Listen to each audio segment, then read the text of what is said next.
भारत की आंधी में उड़ गए दुनिया के दिग्गज देश। रिकॉर्ड तोड़ अरबों डॉलर का खजाना भारत पर बरसा। डेनमार्क में प्रधानमंत्री मोदी ने दिखाया जलवा। भारत का अंदाज देख भारत का फैन बना डेनमार्क। नमस्कार, प्लेनेट 4 पर दोस्तों आप सभी का एक बार फिर से स्वागत है। दोस्तों आज इन दोनों ही खबरों के बारे में हम विस्तार से चर्चा करेंगे। दोस्तों भारत लगातार नई उपलब्धियों को हासिल कर रहा है, जिसकी वजह से दुनिया में भारत का कद लगातार बढ़ता जा रहा है। अब भारत को लेकर कई ऐसी रिपोर्ट सामने आ रही है जिसमें अमेरिका तो क्या, भारत चीन को भी पछाड़ने की लाइन में खड़ा है। लेकिन अब तो एक और ऐसी खबर आई है जिसने खुशी के सारे रिकॉर्ड तोड़ दिए हैं। दरअसल दोस्तों हमारे देश के वित्त मंत्रालय की ओर से यह खबर निकल कर आ रही है, जिसको सुनकर दोस्तों आप भी बहुत ही ज्यादा खुशी से झूम उठेंगे। इसलिए वीडियो को शुरू से लेकर अंत तक जरूर देखते रहिएगा। लेकिन उससे पहले आप इस वीडियो को लाइक जरूर कीजिएगा और आप भी भारत की मौजूदा सरकार के प्रयासों से सहमत है तो इस पर अपना विचार जरूर बताइएगा। दोस्तों भारत एक बहुत ही बड़ी आबादी वाला देश है और दुनिया की दूसरी सबसे बड़ी पॉपुलेशन रखने वाला देश है। ऐसे में हमारे यहाँ पर कम जनसंख्या वाले देशों की तुलना में बेहतर सुविधाएं देना काफी कठिनाई भरा काम है।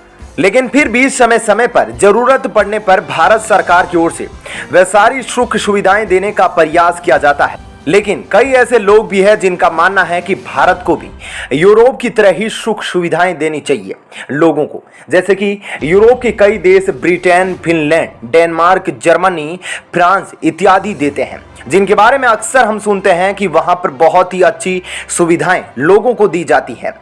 लेकिन वहां पर लोगों को अच्छी सुविधाएं मिलने के पीछे कारण क्या है, इसको कोई जानना नहीं चाहता और ना ही कोई बताता है।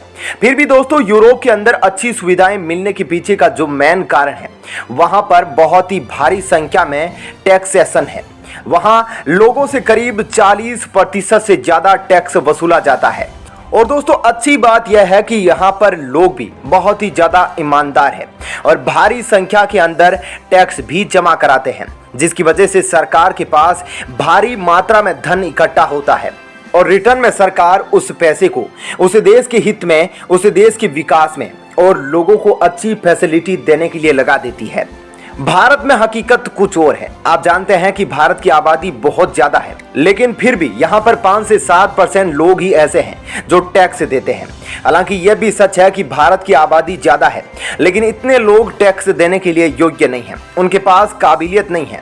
फिर भी यह आंकड़ा 5-6% से तो कहीं ज्यादा है।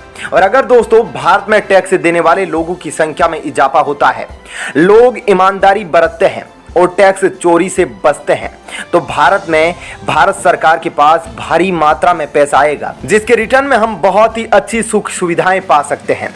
हमने कोरोना वायरस के समय भी देखा कि सरकार ने बड़े बड़े राहत पैकेज का ऐलान किया, जिसकी वजह से मेडिकल से लेकर खाने पीने की सुख सुविधाएं भी उन लोगों को मिली जो कि इस महामारी के वक्त जरूरतमंद थे।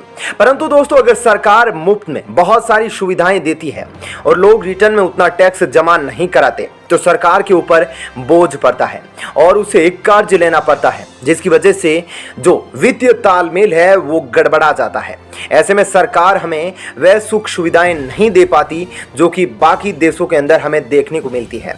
आपको पता है कि भारत के अंदर मैक्सिमम 30% टैक्सेशन लगता है, लेकिन यहाँ के लोग उसमें भी अपेक्षा करते हैं कि सरकार कुछ छूट दे, जिसकी वजह से बजट के टाइम पर हम काफी ज्यादा हो हल्ला भी देखते हैं कि सरकार ने छूट नहीं दी।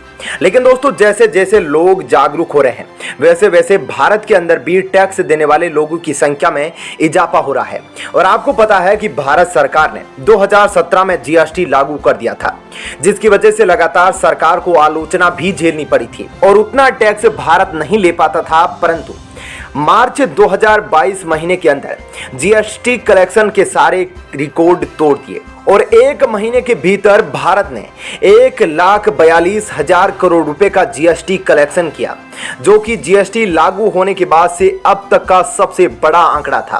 परंतु यह रिकॉर्ड भी ज्यादा दिन तक नहीं टिक पाया और हमारे जागरूक भारतीयों ने यह दिखा दिया कि भारत अब विकास करेगा और इसके लिए वह हर कदम पर सरकार के साथ है।